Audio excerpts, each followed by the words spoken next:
Kalau bicara mengenai COVID, kita harus lihat sejak awal peristiwa terjadi di tahun 2020. Singapura menetapkan COVID pertama itu sekitar bulan Februari. Sementara Indonesia menetapkan pada tanggal 18 Maret 2020. Jadi 1 bulan setelah Singapura baru Singapura karena mereka negara yang kecil dengan jumlah penduduk yang sangat terbatas, sejak awal ketika penetapan COVID itu mereka melakukan semacam lockdown. Mereka menyebutnya circuit breaker. Jadi circuit breaker itu sebuah kebijakan yang ditempuh pemerintah Singapura untuk membatasi kegiatan masyarakat. Jadi ketika circuit breaker ditetapkan, itu semua orang diminta untuk tidak keluar rumah. Mereka hanya boleh keluar rumah kalau mau membeli kebutuhan sehari-hari. Jadi hanya untuk keperluan rumah. Kegiatan sekolah, perkantoran, semua mereka larang. Bahkan kemudian mereka mewajibkan semua orang untuk menggunakan masker dan kemudian menutup Singapura dari kunjungan orang dari luar. Nah, itu yang terjadi di Singapura. Kemudian kelebihan dari Singapura dalam menangani COVID adalah mereka basisnya itu semua sesuatu yang bersifat saintifik. Jadi mereka itu berdasarkan fakta-fakta ilmiah. Dan lembaga research yang ada di Singapura dikerahkan untuk melakukan kajian, dan bahan kajian dari tim expert itulah yang menjadi pegangan dari pemerintah Singapura. Singapura sendiri kemudian di dalam arah penetapan kebijakannya, mereka membentuk yang namanya semacam satuan tugas. Jadi ada multi-ministry COVID-19 Task Force. Jadi ada satuan tugas COVID-19 yang terdiri dari beberapa menteri, yang menjadi ketuanya itu adalah Menteri Pendidikan. Menteri Kesehatan. Menteri Kesehatan itu yang menjadi ketua tim Satgas COVID-19 yang kemudian anggotanya itu berbagai macam kementerian, mulai Menteri Pendidikan, Menteri Perdagangan dan Industri, kemudian Kementerian Informasi, Transportasi, segala macam itu di bawah satuan tugas dikoordinasikan oleh Menteri Kesehatan. Nah, itu yang kemudian terjadi di Singapura, dan karena semua pendekatannya saintifik, kemudian mereka cepat melakukan adjustment. Apalagi kemudian Singapura menerapkan aturan yang sangat ketat kepada orang-orang Singapura, bahwa mereka harus taat pada aturan. Jadi ketika itu misalnya tidak boleh keluar rumah, ya betul-betul tidak boleh keluar rumah. Mereka hanya boleh berolahraga, tapi hanya maksimum 2 orang. Ketika keluar rumah harus menggunakan masker. Orang yang melanggar peraturan itu dihukum. Hukumnya itu bisa hukuman pidana, bisa hukuman denda. Ini yang kemudian membuat masyarakat dipaksa untuk berdisiplin. Nah, setelah 3 bulan Singapura melihat bahwa ternyata dengan kedisiplinan itu semua bisa terkendali, dan karena itu pada bulan Juni semua kegiatan mulai dibuka kembali, tetapi dengan banyak pembatasan. Anak-anak boleh pergi ke sekolah misalnya, tetapi sebelum masuk kelas mereka harus tes suhu tubuh. Kemudian mereka semua orang di Singapura mewajibkan memiliki trace together. Jadi alat untuk melacak kalau ditemukan orang positif COVID misalnya, mereka dengan alat itu, dengan trace together bisa diketahui siapa yang melakukan kontak erat. Semua berdasarkan saintifik di Singapura itu orang yang disebut terkena atau melakukan kontak erat itu kalau dia ada di dekat orang yang positif COVID dari dalam jarak kurang dari 2 meter dan selama 15 menit. Kalau kurang dari itu tidak dianggap kontak erat. Jadi jumlah orang yang kemudian harus diperiksa pun sangat terukur sesuai dengan kejadian di tempat peristiwa dan orang yang terinfeksi. Nah, ini yang terjadi di Singapura. Mereka kemudian melakukan adjustment terus sampai kemudian mereka sedikit melonggarkan, mereka membagi kondisi yang ada di Singapura itu berdasarkan status warna, ada merah, ada orange, ada hijau. Nah, kalau hijau itu dianggap kemudian sedikit lebih longgar. Tetapi semua terkendali hampir 2 tahun. Mereka baru terbuka dan membuka diri itu adalah di bulan April tahun 2020. Jadi kalau berbicara sekarang Singapura sudah menetapkan orang tidak perlu menggunakan masker, orang hanya menggunakan masker kalau menggunakan transportasi umum atau ke rumah sakit. Orang kalau diperiksa atau demam diminta untuk melakukan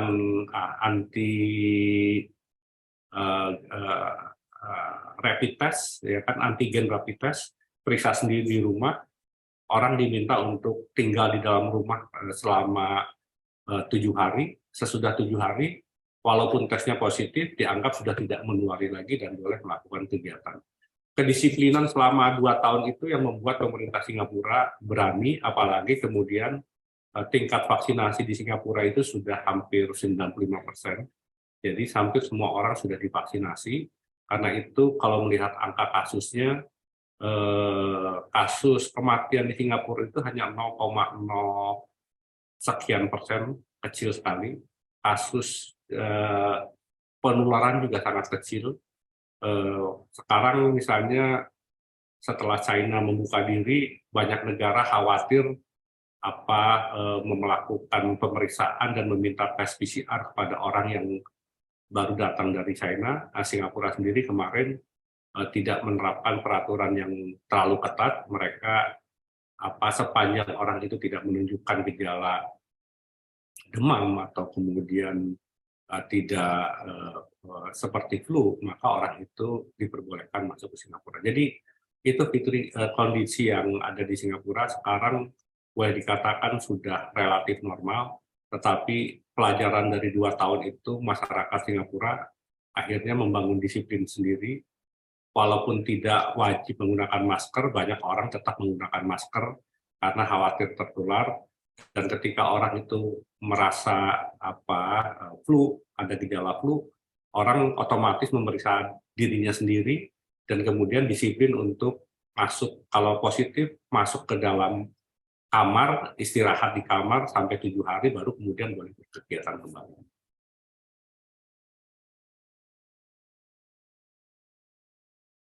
Ya tentu ada ya, namanya hidup dalam komunitas besar ya kan, dengan latar belakang yang berbeda, tentunya ada saja pelanggaran. Tetapi yang di awal tadi saya katakan, kelebihan Singapura itu mereka mengumumkan peraturan itu di awal dan semua orang diberitahu bahwa ini aturan mainnya ya.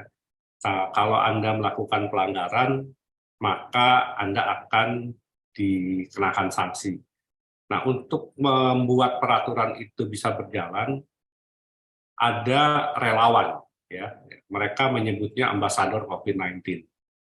Ambasador COVID-19 itu adalah anggota masyarakat biasa yang dipercaya untuk melakukan pengawasan. Tugasnya adalah memperingatkan orang yang tidak patuh pada aturan main. Misalnya, orang harus menggunakan masker, ketika maskernya turun dari hidung, dia akan ingatkan, itu tutup masker itu harus menutupi hidung. Kalau orang itu tidak patuh pada peringatan yang diberikan oleh ambasador COVID-19 itu sampai 3 kali, maka orang itu akan memfoto orang yang melakukan pelanggaran dan mengirimkan ke polisi. Nanti orang itu, karena data di Singapura cukup kuat, jadi orang yang melakukan pelanggaran itu otomatis ada aturan mainnya. Kalau misalnya melanggar aturan penggunaan masker, itu dendanya $300 di Singapura itu.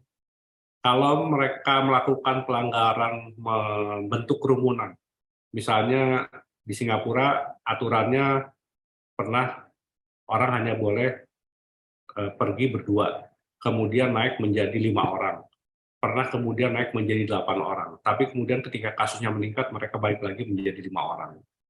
Nah, orang yang melakukan pelanggaran kerumunan, kalau itu dilakukan di tempat publik, misalnya di restoran, maka yang didenda itu adalah orang yang melakukan pelanggaran dan orang yang memiliki restoran. Dan dendanya itu bukan 300 lagi, tetapi bisa 10.000. Bahkan untuk pemilik restoran, mereka bisa diminta tutup untuk 2 minggu. Nah, ini yang membuat orang itu takut untuk melakukan pelanggaran, karena mereka tidak pandang bulu. Jadi begitu orang melakukan pelanggaran, itu hukuman otomatis jatuh. Dan kalau orang melakukan pelanggaran yang sama untuk kedua kalinya, hukumannya naik menjadi 2 kali lipat. Jadi kalau misalnya dia tidak menggunakan masker, pertama didenda $300. Ketika orang yang sama melakukan pelanggaran kedua, maka denda untuk pelanggaran kedua itu naik menjadi 600. Ketika dia melakukan pelanggaran ketiga, dendanya naik menjadi 1.200. Itu yang membuat, sekali lagi, orang patuh. Dan jangan lupa Singapura itu mempunyai sistem administrasi yang sangat baik. Kalau seseorang itu melakukan pelanggaran, itu database-nya itu kuat. Jadi orang itu tercatat, misalnya Tommy melakukan pelanggaran pada tanggal 3 Januari. Itu tercatat ketika saya melakukan pelanggaran kedua pada tanggal 20 misalnya, orang tahu bahwa orang ini melakukan pelanggaran kedua setelah pelanggaran tanggal 3. Makanya dendanya 2 kali. Jadi itu yang membuat semua orang itu sangat disiplin. Bahkan kepada orang asing, itu pernah satu peristiwa ketika itu ada pembatasan orang tidak boleh berkumpul lebih dari 5 orang. Ada orang-orang dari Inggris itu mereka berkumpul 12 orang. Menjadi masalah ketika mereka memposting pertemuan 12 orang tanpa masker di sosial media. Maka kemudian sistem Singapura itu cepat mendetek orang ini ada di mana, sehingga 12 orang itu dihukum semua, bahkan dideportasi dari Singapura, dan dilarang untuk kembali ke Singapura seumur hidupnya, bahkan dilarang untuk bekerja di Singapura. Jadi mereka tidak pandang bulu, kalau melakukan menghukum itu mereka sangat tegas dan tanpa kompromi. Ini yang membuat mengapa masyarakat Singapura sangat disiplin dan takut untuk melakukan pelanggaran, karena sekali lagi hukuman pada siapapun berlaku sama dan tanpa kompromi.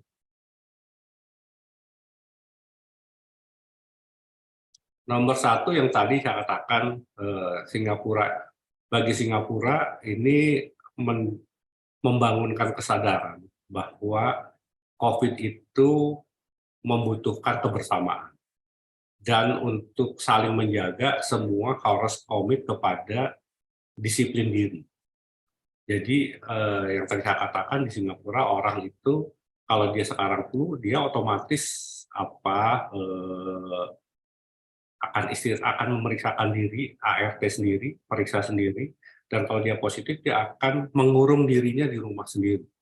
Jadi orang itu tidak perlu disuruh selama 7 hari, saling mengingatkan bahwa mereka harus menjaga disiplin diri. Disiplin diri itu akan menentukan disiplin nasional. Ini yang kemudian ditanam di Singapura. Yang kedua adalah mereka, sekali lagi, negara yang sangat menyadari bahwa tantangan itu tidak bisa hanya dijawab dengan common sense, tetapi harus berdasarkan data saintifik yang sangat kuat.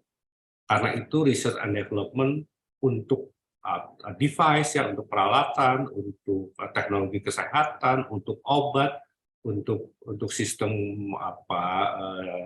digital, itu mereka itu COVID-19 itu mendorong mereka untuk melakukan. Sekarang misalnya di Singapura, orang tidak perlu lagi memiliki KTP atau identitas diri dalam bentuk fisik.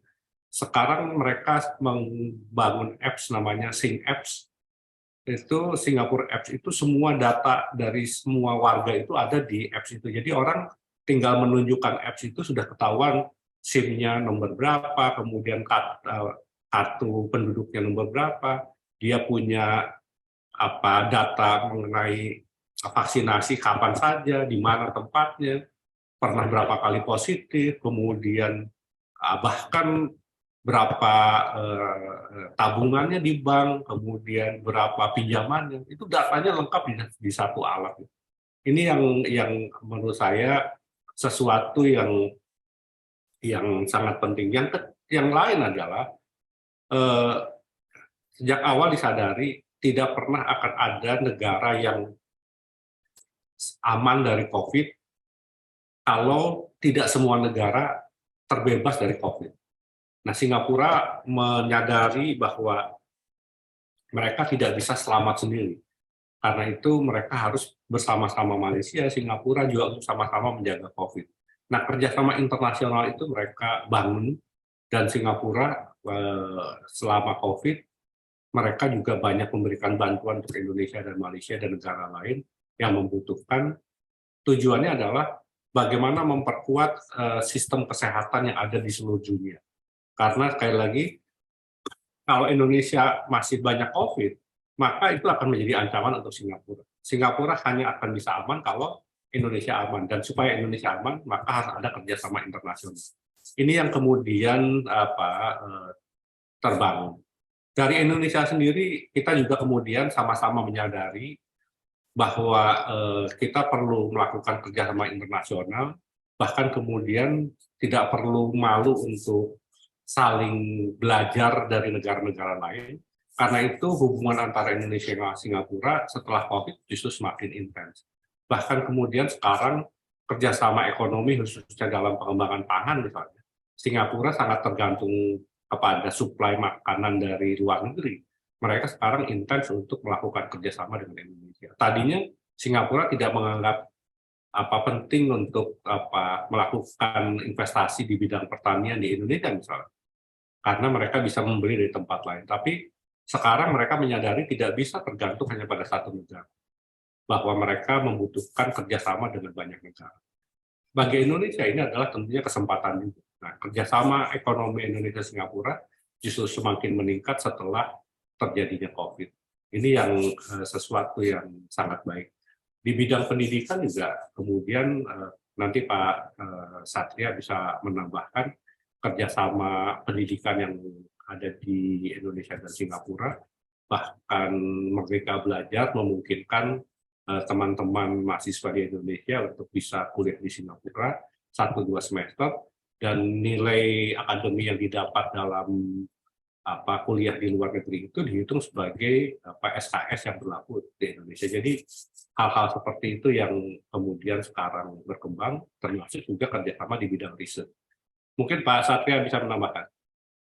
Baik, terima kasih Pak Dubes. Saya tambahkan yang terkait dengan pendidikan dan riset di sini. Pertama, untuk pendidikan kita dalam konteks pertukaran mahasiswa ada program ISMA dan vokasi ISMA. Untuk program ISMA, Singapura diwakili oleh NTU tahun lalu, dan itu menjadi tujuan favorit buat teman-teman ISMA. Malah kalau dibilang rasio keketatan itu nomor 2 setelah University of Pennsylvania. Jadi yang masuk menjadi mahasiswa vokasi ISMA, mahasiswa ISMA di Singapura di NTU itu adalah mereka yang the best 10 dari the whole student di Indonesia. Kemudian yang kedua adalah kita akan masih merancang vokasi ISMA untuk di tahun ini, di mana pendidikan vokasional atau politeknik itu menjadi salah satu sasaran yang utama dari Kemendikbudristek untuk membantu teman-teman mahasiswa vokasi mendapatkan pengalaman akademik internasional. Ini sedang dirancang, kemungkinan besar Februari-Maret mereka sudah datang kloter pertama. Yang ketiga, Singapura juga menjadi destinasi utama untuk pendidikan calon mahasiswa S1 berdasarkan beasiswa prestasi nasional. Jadi ada sekitar 100 anak SMA kelas 12 ya, yang terakhir itu, untuk mengikuti summer camp di Singapura. Kenapa dipilih Singapura? Karena pertama dekat, kedua teman-teman mungkin sudah tahu juga kualitas pendidikan di Singapura seperti apa. 2 dari the best campus in the world itu ada di Singapura. Kemudian 6 kampus politeknik Singapura juga masuk jajaran kampus vokasional terbaik di dunia. Serta sistem pendidikan dasar menengah Singapura juga termasuk jajaran sistem pendidikan terbaik di dunia setelah Finlandia di sini. Itulah kenapa dipilih menjadi tempat penggodokan calon mahasiswa berprestasi yang mendapat beasiswa S1 full dari DIPI nantinya mulai tahun 2023 ini. Besar riset juga banyak. Mulai tahun ini kita akan melakukan pusat riset mengenai renewable energy dengan NTU dan 4 kampus di Indonesia. Masih dalam proses penjajakan. Kemungkinan besar akan ada finalisasi dari pihak DIPI bulan Maret ini. Mungkin akan soan dengan Pak Dubes juga, saya baru saja dapat email soal ini dari NTU nanti di Pulau Sepan, di pulau buatannya Singapura itu yang akan dijadikan pusat risetnya Indonesia. Kemudian kita punya sekitar 5.000 sampai 6.000 mahasiswa Indonesia di Singapura, tersebar di 6 kampus milik negara yang ada di Singapura, serta di 5 politeknik yang ada di Singapura, dan mereka menjadi salah satu dalam tanda kutip garda depan kampus-kampus di Singapura karena jumlahnya cukup banyak yang aktif dalam berkegiatan. Saya pikir itu informasi yang bisa saya tambahkan. Dan setelah COVID justru makin meningkat animonya, walaupun memang salah satu down point yang bisa kita catat adalah Singapura menjadi kota termahal di dunia saat ini. Jadi bukan lagi salah satu kota termahal, tapi kota paling mahal di dunia saat ini, mengalahkan Tokyo dan New York. Sehingga itu menjadi salah satu down point bagi teman-teman mahasiswa ketika ke Singapura, bukan karena tidak mampu membayar, tapi karena persediaannya tidak ada, terutama di housing. Jadi rumah itu sangat sulit dicari. Jadi sekali lagi bukan karena tidak mampu membayar, walaupun memang masih mahal, tapi supply-nya tidak ada, demand-nya sangat tinggi. Nah, itu mungkin menjadi catatan bagi teman-teman di dunia akademik saat ini ketika ingin melanjutkan pendidikan ke Singapura, walaupun memang patut diakui sampai saat ini Singapura masih menjadi benchmarking utama dalam model pendidikan kita. Kalau dari sisi kerjasama, ya tadi saya sampaikan sekarang hasil vaksinasi Indonesia misalnya dan Singapura, kita bisa saling membaca. Jadi ada interprobability antara sistem yang ada di Singapura, sehingga orang Indonesia kalau datang ke Singapura, dia tunjukkan apps-nya saja, sudah bisa dibaca oleh apps Singapura. Sama dengan orang Singapura datang ke Jakarta, mereka bisa interchange mengenai datanya. Yang kedua adalah di bidang riset, juga intens antara Kementerian Kesehatan dan Kementerian Kesehatan Singapura.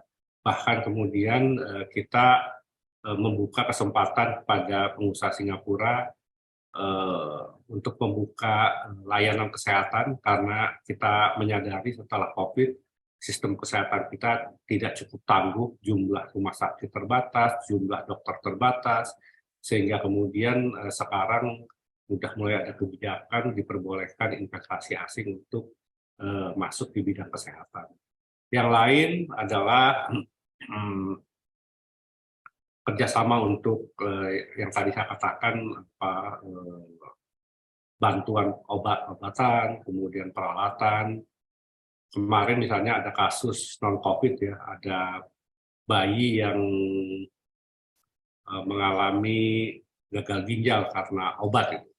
Jadi perlu ada obatnya hanya ada di Singapura. Jadi Singapura mereka membantu betul bagaimana kebutuhan obat untuk menangani bayi-bayi yang mengalami gagal ginjal karena menggunakan obat yang kurang tepat, mengandung komponen yang bisa merusak ginjal bagi bayi misalnya. Jadi hal-hal seperti itu yang dilakukan. Bahkan kemudian di ASEAN kita ada kerjasama yang namanya ASEAN Center of Public Health, dan Indonesia menjadi salah satu tempat untuk kerjasama di bidang kesehatan di antara negara ASEAN. Jadi itu kerjasama yang dilakukan, dan komunikasi antara Menteri Kesehatan Singapura dan Indonesia sangat intensif sekarang. Setiap saat mereka bisa saling melakukan hubungan komunikasi, bahkan kemudian Menteri Kesehatan Indonesia sering sekali untuk diundang ke Singapura karena memang kita berkepentingan mengundang pengusaha Singapura untuk membuka layanan kesehatan ini.